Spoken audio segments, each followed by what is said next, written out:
C'est sur un sujet un peu difficile que j'entreprends de faire cette vidéo aujourd'hui. Le sujet qui depuis une semaine occupe une bonne part de l'actualité outre-Atlantique, mais aussi en Europe, celui de la mort tragique, de l'assassinat de Charlie Kirk à Orem, dans le Utah, à l'université lors d'un débat qui était censé être pacifique, un débat contradictoire peut-être, mais en tout cas pacifique pour un échange d'idées et de convictions dans une atmosphère qui devait rester courtoise, paisible. Je voudrais partager quelques pensées. On a beaucoup parlé. Je me suis demandé est-ce que je devais mettre mon grain de sel. Tant de personnes ont dit tant de choses, mais je me suis dit qu'il fallait peut-être exprimer aussi quelques idées et quelques pensées qui n'étaient pas nécessairement intervenues, qu'on ne partageait pas sur les réseaux sociaux, parce qu'il y a aussi des formes de récupération, je dirais, politiques ou autres, qui voudraient bien effacer la teneur chrétienne du message que véhiculait, qu'on ait été toujours d'accord ou pas avec ce qu'il disait. C'est un autre point, mais il y avait un substrat chrétien à ce discours, et je crois qu'il n'est pas bien compris en France, en tout cas, parce que notre tradition ne connaît pas ça, ne sait pas ce que c'est aussi qu'une foi qui s'exprime sans avoir peur, sans avoir honte de l'Évangile. Je voudrais commencer peut-être par lire 2 versets du chapitre 14 de l'Apocalypse, une des 7 béatitudes du livre de l'Apocalypse, qui dit ceci: « C'est ici la persévérance des saints qui gardent les commandements de Dieu et la foi en Jésus. J'entendis du ciel une voix qui disait, écris, heureux les morts qui meurent dans le Seigneur dès à présent. Oui, dit l'Esprit, afin qu'ils se reposent de leurs travaux, car leurs œuvres les suivent. » Voilà, il y a une promesse pour ceux qui restent ancrés dans les promesses de l'Évangile, une promesse supplémentaire, leurs œuvres les suivent, rien ne peut s'opposer à ce que ces œuvres les suivent pour l'éternité.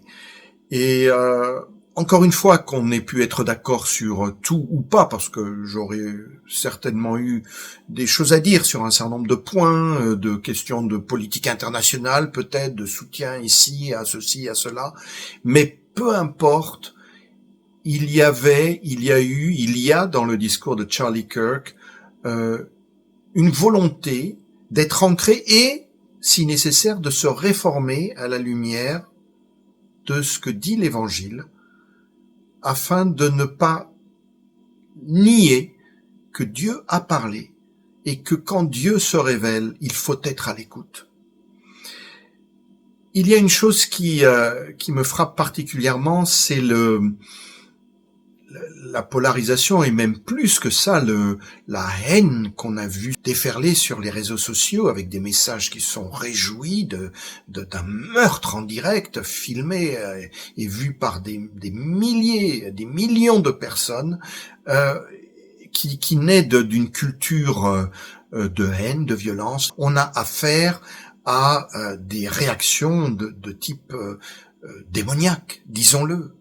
Et à ce type de réaction, quand on voit le degré d'ignominie, de haine, on n'est plus pas dans le domaine où il suffit de dire mais c'est le bon sens de dire que un dialogue paisible, respectueux doit l'emporter. Beaucoup de gens parlent du bon sens.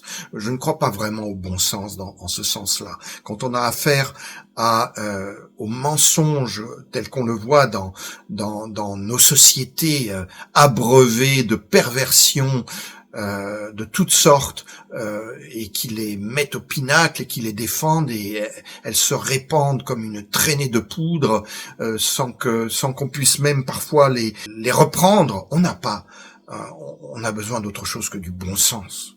On ne combat pas Satan avec le bon sens. On combat Satan avec l'épée de la parole, qui est une épée qui n'est pas là pour fusiller les autres, mais pour transpercer les cœurs, les esprits. Vous connaissez la fin de la pièce de Jean-Paul Sartre, Huis clos, la dernière phrase, l'enfer c'est les autres. Voilà le thème même, le mantra si vous voulez, pour la haine de l'autre. C'est de personnifier l'enfer dans l'autre ou les autres, et donc de le démoniser, de le haïr, parce qu'il n'a pas sa place dans mon univers. Je ne peux pas tolérer qu'il existe de manière contradictoire. Et ça, cette formule qui a quand même captivé l'attention de générations de gens qui ont lu cette pièce de théâtre et qui a façonné d'une certaine manière notre pensée, elle est à la source de notre culture moderne, contemporaine, existentialiste, où l'individu, peut-être le groupe qu'il représente, doit affirmer ou s'affirmer en éliminant physiquement ceux qui s'opposent à lui. Vous me direz, dans l'histoire des hommes et dans l'histoire du christianisme, on a vu ça. Et on l'a vu, c'est vrai, mais on l'a jamais vu affirmer avec un tel nihilisme tel que on le voit aujourd'hui, et en particulier avec cet exemple. L'enfer, ce n'est pas les autres. L'enfer, c'est une dimension d'absence totale du Dieu qui est à la fois juste, saint et miséricordieux. Aucune de ces trois caractéristiques ou de ces attributs ne s'excluant l'un l'autre. Ça n'est pas possible.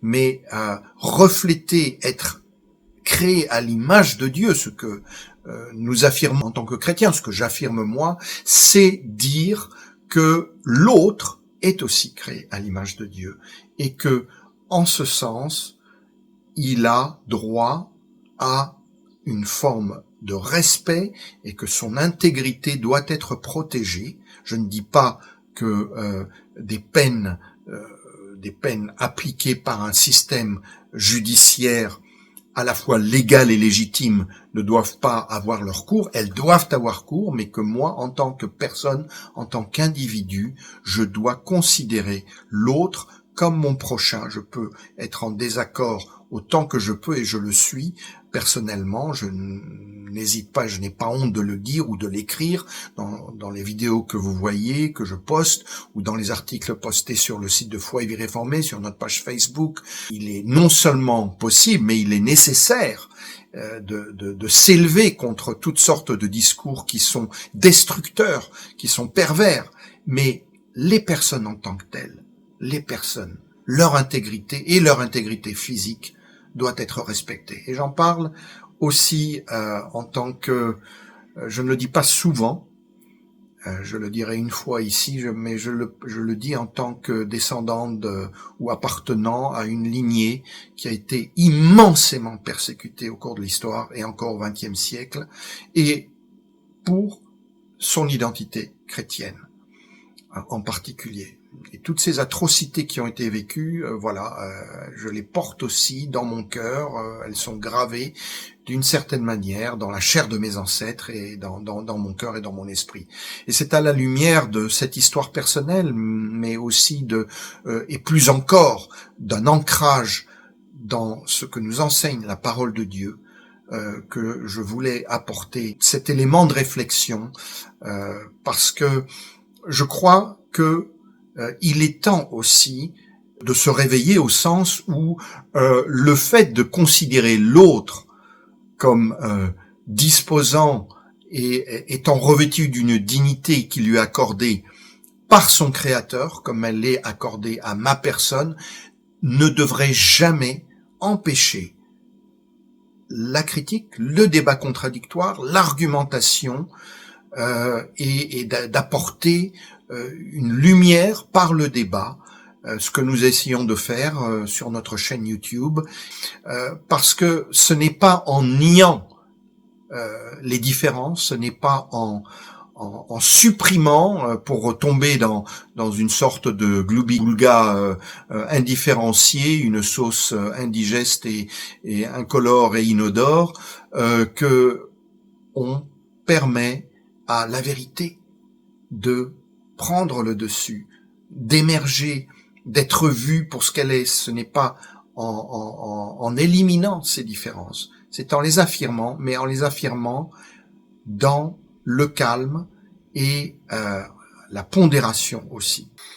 À tout ceci, j'aimerais ajouter que ce qui a fait la force de Charlie Kirk sur les campus des États-Unis, c'est sa capacité justement à exprimer cette recherche de la vérité, même à travers une forme de confrontation des idées, et surtout à travers cette confrontation sur toutes sortes de terrains politiques, culturels, sociétaux, pour montrer que à partir de cette foi qui le nourrissait, eh bien, il y a une vision du monde proprement chrétienne, qui est capable d'interpeller le monde, les attitudes, les postures intellectuelles et de le remettre en question.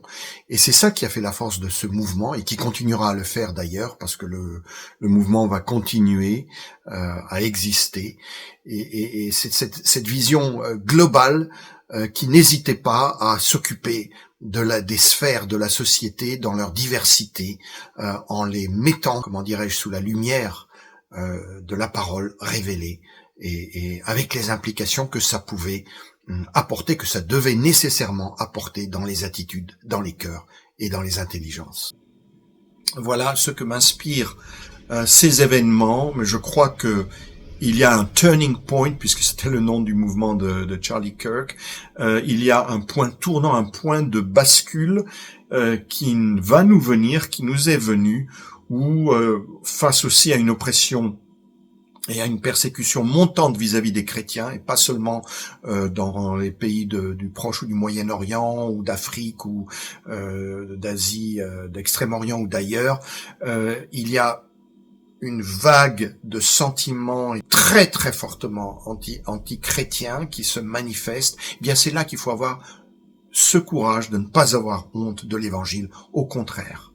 Il y a un dernier point que je voudrais souligner qui paraîtra peut-être au départ anecdotique, mais qui m'a beaucoup frappé. Je ne sais pas si on y a réfléchi. Le nom Kirk, on dira peut-être en français Kirk, c'est un nom anglo-saxon ou d'origine germanique peut-être, mais savez-vous d'où il vient? C'est ce nom-là qui en fait qui est apparenté au mot kerk en néerlandais ou en afrikaans, au mot church en anglais, Kirche en allemand, et qui signifie église. Mais d'où vient-il?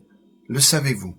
Eh bien, il vient du grec kuriakos, qui veut dire seigneurie. La seigneurie du Christ, c'est celle qui s'affirme dans l'église. La kerk, la church, c'est là où s'exprime la seigneurie du Christ.